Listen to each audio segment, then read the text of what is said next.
What's going on, guys? It's Justice here, and welcome to a new video of me playing Lord of the Rings Online. I can't believe I've never played this game. It's not a new game. Obviously, it's 18 years old. I'm definitely into the games that have been out for a long time kind of vibe, but in general, I was looking for a classic MMORPG experience. But in reality, YouTube algorithm just caught me. And yeah, I mean, I don't even know why I've never tapped into this game until now. I'm a massive Lord of the Rings fan. I do gravitate towards MMORPGs, and since I stopped playing RuneScape like full-time as my main one, I've dabbled into all of the mainstream MMORPGs, except for this one until the past week. And it's just been Christmas break. I was looking for a game to chill out on, and decided to pick up Lord of the Rings Online due to YouTube algorithm. It was actually due to the landscape difficulty update that they released about a year ago. As you can see, I've currently got difficulty 3 activated, and this sounded really interesting to me. It effectively makes the entire open world more difficult, and if you get to level 130 on this difficulty, I don't know if it goes higher than that, max level on this game is 150, then you will unlock a title to say that you made it, that you did the open world landscape difficulty on number 3. Now, I've already found out that people can find a loophole through that by literally boosting their character up. So, you know, that's a bit lame. Yeah, you can literally just set the landscape to 3 and then boost your character and it'll unlock all the titles for you. I'm pretty certain that's a thing. Someone was mentioning it in the Kinship. So, yeah, that seems to be a thing. Segue into the word Kinship. That is effectively the word for guild or clan on this MMORPG. It's another reason why I decided to check it out. Came across a really nice kinship called VoiceOfTheRings on a US server. The main guild leader is a YouTuber, and that's how I came across it. And yeah, I mean, they're just a nice bunch of people. It's coming across really well. And through reading their events, they've come up with a really neat idea, their officer team. And that's what I'm engaging with. And it really entices me and it's really exciting me to kind of play this game. Now, a lot of these games, you tend to play them solo, right? Like Final Fantasy XIV is renowned for its storyline. But a lot of the time you're there kind of playing solo as well. Would be very similar. You can pretty much level through the whole game solo, and certain dungeons and instances where it's group content, they'll let you take companions along to help you with that. But instead, the idea here from this officer was effectively, hey guys, let's create a tortoise group. Let's create a group of slow levelers, or a group of people where each week the level is capped and we do content with each other around that level cap. This map is absolutely huge. It follows the lore very, very closely to Tolkien and the whole Lord of the Rings Middle-earth world. So the map in Middle-earth is extremely vast, it's huge, and this is just a part of it. And over the past 18 years, they've been expanding and expanding on this world. I think it started off here in Eredor, and then it's just expanded out into all of these different updates. And yeah, I mean, I love Lord of the Rings. Like I said, I can't believe I haven't tried this game out until now, because just experiencing and getting immersed into the world is fantastic. And yeah, coming back to the idea in a second, that aspect of immersiveness, yeah, it's just fantastic on this game. And I feel like a lot of the community approach the game in that same way. So you really do get that feeling that whenever you're coming across other people in the world, they're also really immersed into that world, into the character that they've chosen and the class and the archetypes that they've chosen. Especially, yeah, with the people you find around the world, the communities and the kinships. And that's something I respect, you know, because after a long day of work or whatever you're doing in your life, it's kind of nice just getting immersed into a MMORPG world and getting attuned to the sort of character that you like to make. Onto the idea. There's this item in the game that you can buy from the store called the Stone of the Tortoise, and it disables experience. Yes, it completely disables experience. Now, I never thought I would ever buy an item in a game that stops me from getting experience. It does seem a bit counterintuitive. Why have I bought it? Well, the idea is, yeah, like I said, in order to remain at that level whilst also exploring the content in that zone, the item comes in useful for this very situation. Also, it's a fantastic way to stay within level range of other players. And so the idea of creating a group of people is about 12 to 15 people who've signed up to this. We're going to split into groups of 3 to 6 for different types of content and to follow through the epic storyline, which is the main storyline of the entire game. And that's split into different books and chapters. It's really, really cool. And so far, I'm really enjoying the epic storyline. The writing is fantastic, and I've met Strider so far, aka Aragon, and that's where I'm up to. Our goal over the past week or two has been to get a character to level 20. And with me starting this game fresh, it's a perfect opportunity here to actually join something like this, in my opinion. Like, it's fate that this random group of people I've came across, really nice bunch of people, are now doing this event in this game that's 18 years old. And, you know, yeah, it's not crazy popular as a player base. It's like decent enough so that it holds its own and it has a really close-knit, dedicated community. You know, I feel like there's a demand for classic MMORPGs and people getting back into these things. So, well, there is definitely for me personally. Maybe it's our age demographic and etc. I don't know. But in general, maybe we miss these like systems, the designs, the immersiveness of worlds. And that's what I'm looking for right now. So yeah, came across this nice group of people. It's fate. I'm starting off a character anyway. The only limitation is that I am kind of a fairly obsessive when I like start a new game, and I could play it at an absolute ton at the beginning. So I'm like capping myself out here.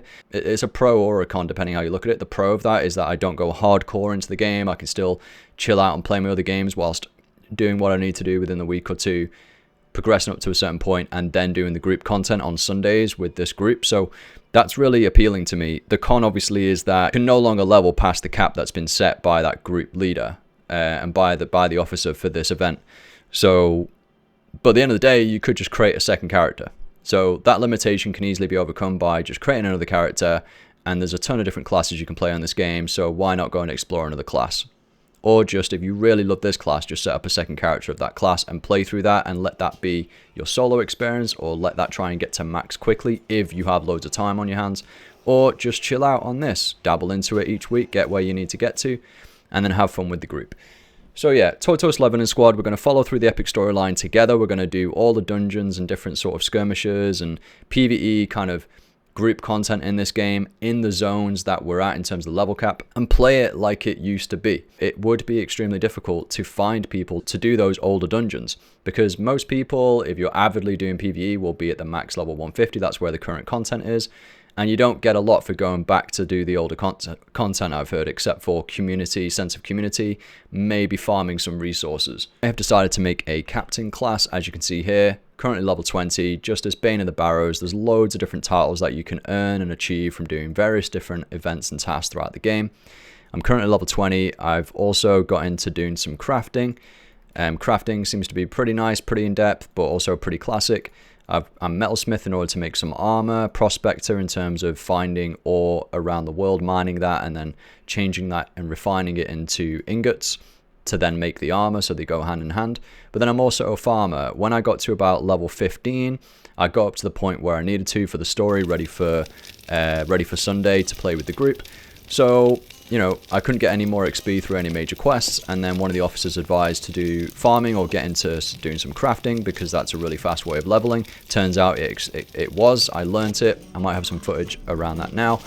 And you know what? Weirdly, it was super relaxing. I was just farming some fields. I was farming some vegetables. I was doing some cabbages. I started off with barley, then I went and did some cabbages, and then I went and did some green onions. Super chill, and I figured out after about half an hour of doing it, 45 minutes of doing it, I figured out a way of AFKing it, where effectively the planting and the harvesting is not really that AFK, it's kind of semi-AFK, but you have to be there actively playing. And then if you build up enough materials to refine or transform into actual vegetables, so you start off with a field, let's say, you harvest it. To change it into a green onion, you need to go to a workbench, and you could have like 500 odd stacks of resources stacked up in your inventory, and about 500 to 600 takes about 15 minutes to go through. And I'm pretty certain it's quite literally 15 minutes of pure AFK. You can activate at the workbench, start transforming them into onions, done, 15 minutes AFK. So it's got that aspect to the crafting which I really like. So some of it, part of it's active, part of it is AFK, good combination, and that allowed me to get from like level 16 to 20 pretty comfortably. So yeah, ready to go basically for the Sunday. I've done some other content like skirmishes, which are like, you can do those solo, or you can do those with up to 6 people. You take a companion along that you train up your skirmish soldier. It's really cool, and you get to follow through different sort of story scenarios of defending the world against Sauron and various things like that. It's really cool. And I've been building that up in the background because as a group, again, we're going to go and do skirmishes. So I've already prepared my soldier. I'm ready to go. And I'm effectively kind of mid-maxing or like maximizing my character at that current level for that zone. And then we'll move on to the next zone. That's pretty cool. Yes, it makes it a lot longer to get to the max level. And I don't know how long I'll keep doing this, but it's a journey that I'm starting off in just because why not? It sounds really appealing to me. So I'm going to check it out. If you do want to see more, maybe I'll record some footage in advance anyway for this video. And I'll put it up in the background. I'll talk over it about how that first day went and the different sort of activities that we did.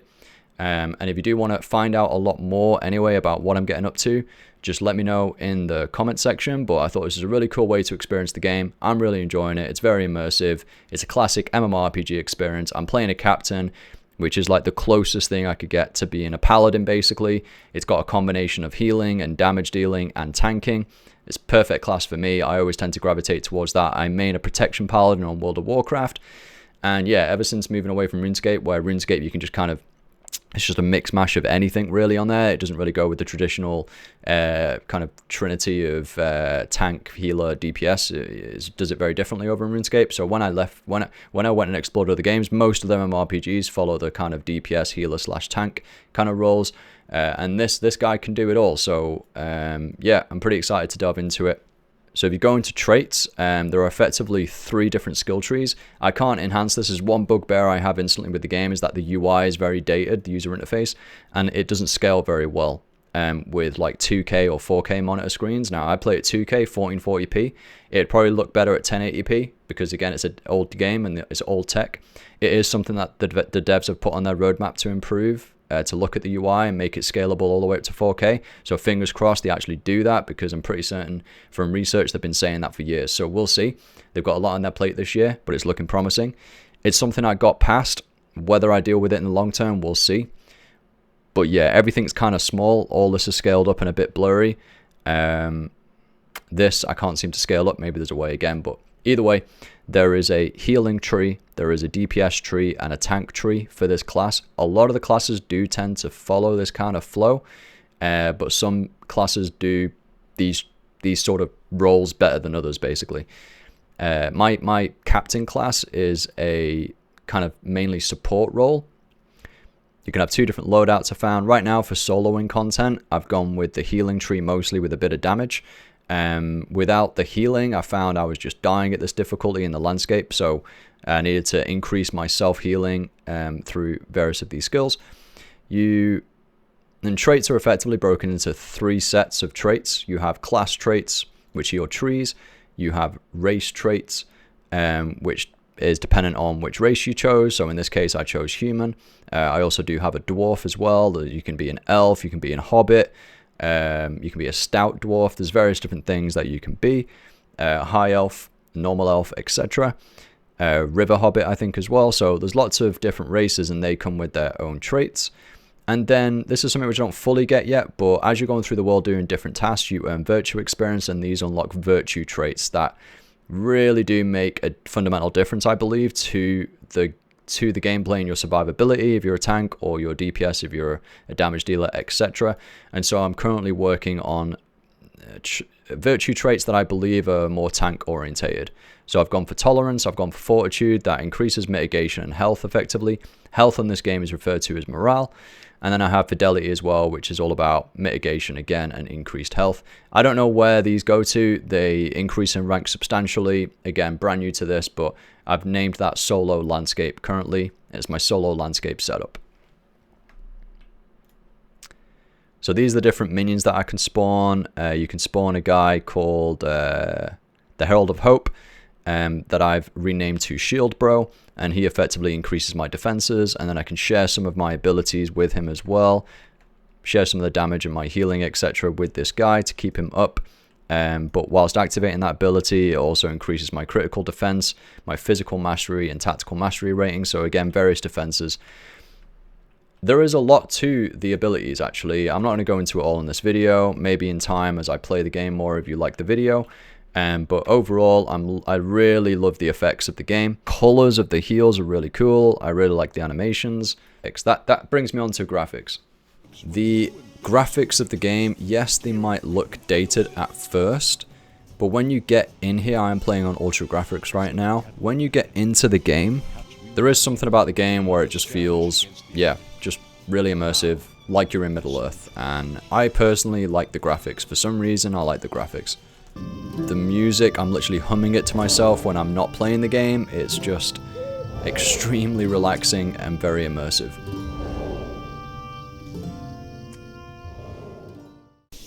One of the early deal breakers for me, well, that might become a deal breaker, is the lack of nameplates for all enemies that are in your vicinity.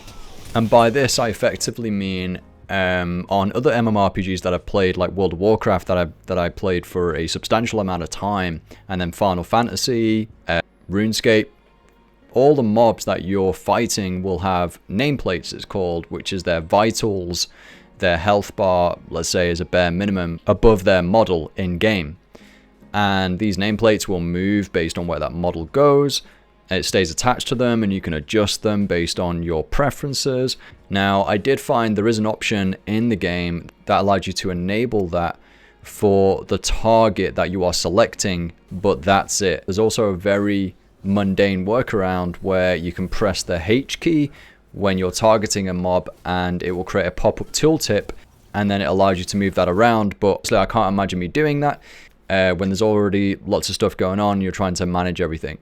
I think the only time where I will absolutely have to use that is during instances or encounters where before you even engage, you know there's about 3 or 4 mobs, or maybe when a new mob comes into the fight, you have a bit of time to activate the tooltip and move it to where you want. That's going to take away a lot of the moment-to-moment gameplay for me, and I can't see myself liking that. Why are nameplates really useful? Well, without them, it is exceptionally difficult to understand the amount of enemies that are there. Even if you've got floating names, it's not as clear as having actual health bars. Also, it's difficult to understand the relativity of like how close they are to you when you've got like 5 to 6 mobs on you or on your teammates.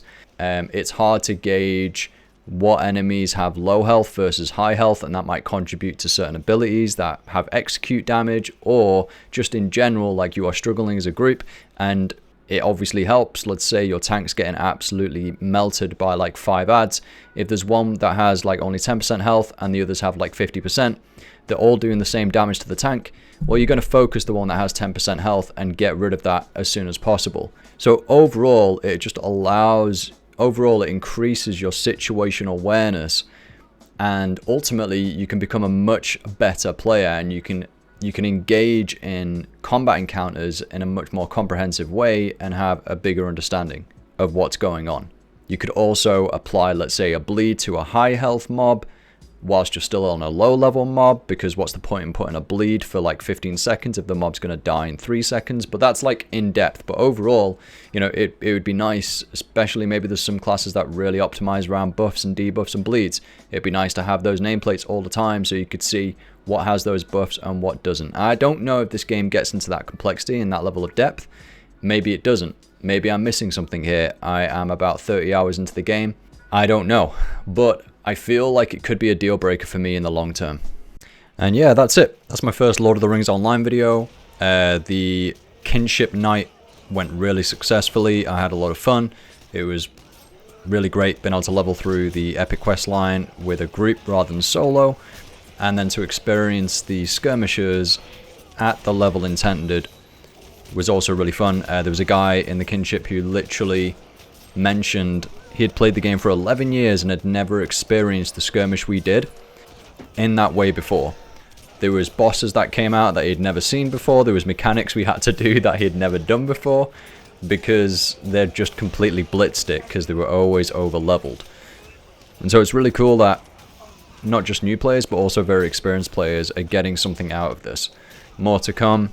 I'm definitely going to participate in more events in the future, and World of Warcraft, it may be the MMORPG I go back to when Season 2 releases at the end of February. And that'll depend if one mate in particular actually decides to play that season as well, because it absolutely sucks that game to just purely pug. So yeah, really enjoyed the first season of the War Within World of Warcraft expansion, playing that with a mate called Luke, also known as Fox. And yeah, we had a blast, but then Christmas hit, we decided to call it a break. Hopefully we reignite that in season 2, because the gameplay and the combat fluidity of World of Warcraft is top tier. But for the time being, I'm enjoying Lord of the Rings Online, and I'll definitely continue to play and experience what the game has to offer. It kind of says it in the name, but yeah, with MMORPGs, with my experience, the best moments that I've had and the most memorable are those spent with other people. And usually that's the people you've spent time to get to know through guilds, kinships, clans, or, you know, friendships that you've just built up over time. So thanks for listening. Make sure to give this video a like and subscribe if you'd like to see future content, and just comment down below really. I'm just trying to gauge and get some inspiration of like what sort of videos I could make. Got to try and find the time for it, but overall really enjoy kind of the content creation. This game inspired me to make a video. This game, the kinship, the people, yeah, and it was fun to make it. So yeah, let me know in the comments, and I'll see you guys in the next video.